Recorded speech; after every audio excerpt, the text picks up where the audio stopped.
নমস্কার বন্ধুরা, তোমরা সবাই কেমন আছো? আশা করি সবাই ভালো আছো। আজকে রান্না করব পালং শাক।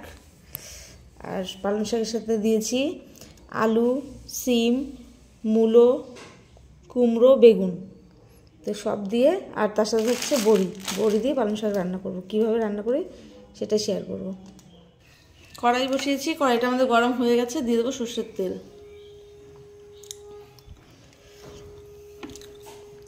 তেল গরম হয়ে গেছে, বড়িগুলো আগে ভেজে তুলব।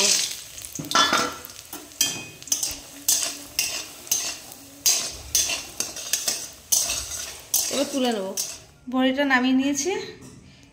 এবার ফোড়ন দিয়ে দেবো। ফোড়নে দিয়ে দেবো 5 ফোড়ন,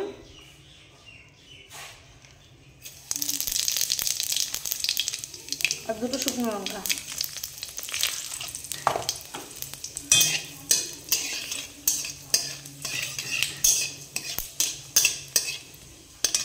ফোড়নটা ভাজা ভাজা হয়ে গেছে। এবার সবজিগুলো দিয়ে দেবো।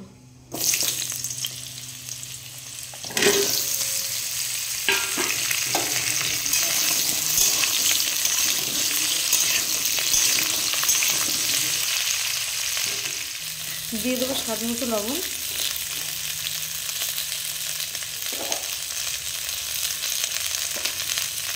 আর দেবো পরিমাণ মতো হলুদ।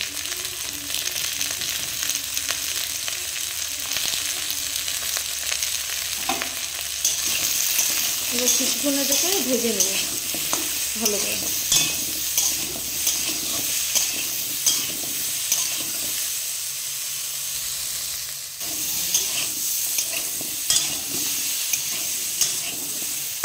সবজিটা একটু ভেজে নিয়েছি। এবার শাকগুলো দিয়ে দেবো।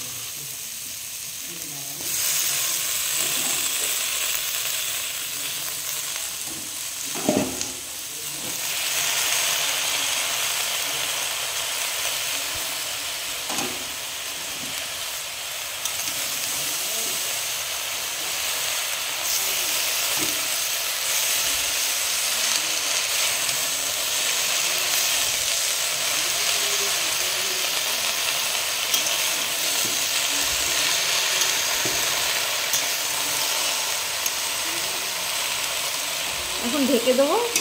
ঢেকে দিলেই নরম হয়ে জল বেরিয়ে যাবে।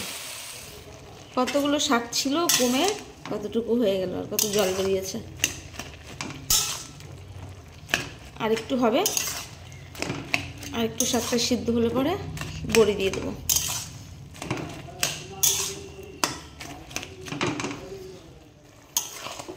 শাকটা প্রায় হয়ে এসেছে।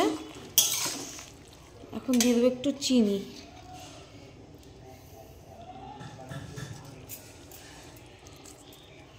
আর দিয়ে দেবো বড়ি যে ভেজে রেখেছিলাম, সে ভাজা বড়িগুলো।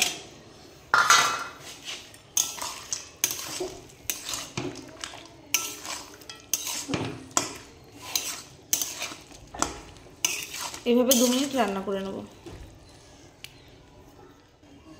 পালং শাকটা আমাদের একদম হয়ে গেছে। গ্যাস বন্ধ করে দিয়েছি। এবার নামিয়ে নেব।